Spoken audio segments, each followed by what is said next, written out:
ভাবে চলে আসছে। তাই আমি শিক্ষকদেরকে বলবো, আপনারা বাড়িতে না বসে থাকে আমাদের এই আলোচনার সমাবেশে, এই ধর্মঘটের সমাবেশে, এই প্রেস ক্লাবে সকলে চলে আসুন।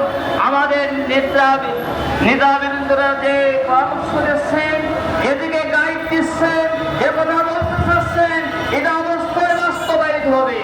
এই বাস্তবায়িত না হওয়া পর্যন্ত আমরা বাড়িতে আর কেউ ফিরে যাব না ইনশাআল্লাহ। তাই আমরা সকলে চলে আসবো এই আমাদের এই সমাবেশে। আমি সকলকে উদাত্ত আহ্বান করবো, টেকনাফ থেকে তেতুলিয়া, রূপসা থেকে পথলিয়া, সকল স্বতন্ত্র মাদ্রাসার শিক্ষক শিক্ষিকারা আপনারা সকলে আমাদের এই মহাসমাবেশে চলে আসেন। এ কথা বলে আমার কথা আলোচনা এখানে শেষ করছি। আলহামদুলিল্লাহ আলামিন।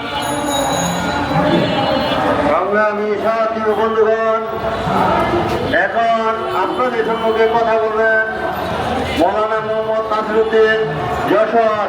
আমি ওনাকে ওনার মূল বক্তব্য বলার জন্য অনুরোধ করলাম।